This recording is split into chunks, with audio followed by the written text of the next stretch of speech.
So Ferruccio had the vision, he had the money, and he certainly had the motivation, but creating a world-beating V12 engine from thin air is not exactly a weekend project, is it?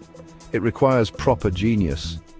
And that's where Giotto Bizzarini comes into the picture. Now, Bizzarini was no slouch. He was an engineering maestro, and rather amusingly, he'd previously worked for Ferrari, where he'd been instrumental in developing the legendary 250 GTO. Talk about poaching talent from the enemy. This was getting spicy. Bizzarini was tasked with designing Lamborghini's first engine. Ferruccio, ever the pragmatist despite his grand ambitions, wanted an engine that was powerful but also suitable for a road-going grand tourer. Bizzarini, on the other hand, was a racing man through and through. He designed an absolute screamer of a V12, a 3.5-litre unit with 4 overhead camshafts, quad cams, for those in the know, very exotic for the time, and 6 massive Weber twin-choke carburetors. This thing was essentially a full-blown racing engine, designed to rev to the moon and produce colossal horsepower. The technical brilliance was undeniable.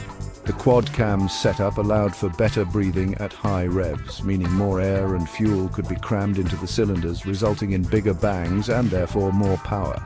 The 6 carburetors ensured each cylinder bank was perfectly fed, a complex but highly effective solution for maximizing performance in those pre-fuel injection days.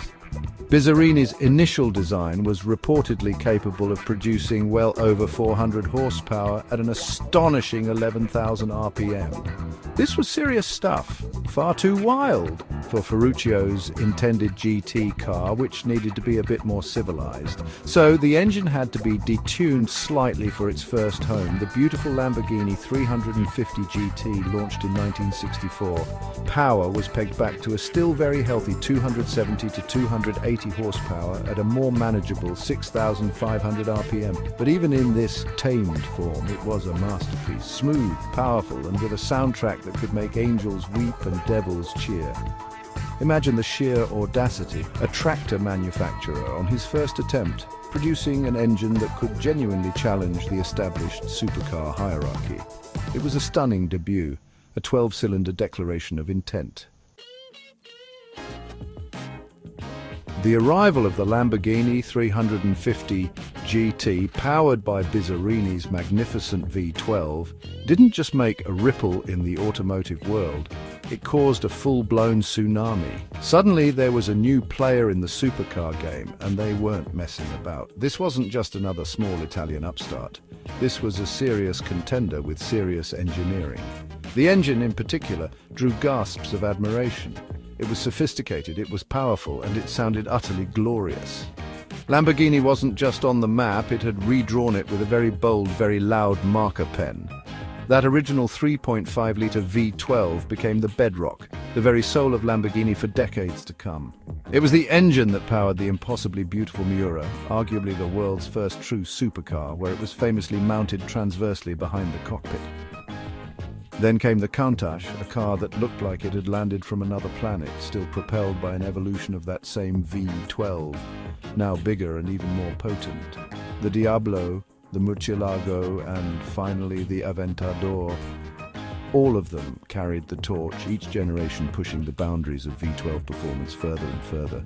But it was never just about the numbers, the horsepower figures, or the top speed. Oh no, the Lamborghini V12 was, and is, it's about the way it erupts into life with a guttural bark before settling into an angry, impatient idle. It's about the spine-tingling shriek as it climbs through the rev range, a mechanical crescendo that assaults your senses in the best possible way. It's about the vibrations you feel through the seat, the sheer theatricality of it all. Driving a Lamborghini 512 isn't just transportation. It's an event, a celebration of internal combustion at its most dramatic. Even now, as the world pivots towards electrification and quieter, more sensible forms of propulsion, the legend of the Lamborghini 512 endures. It defined what a supercar engine should be: outrageously powerful, incredibly complex, and capable of producing a noise that could wake the dead and make them smile. It set a benchmark for drama and excitement that few have ever matched.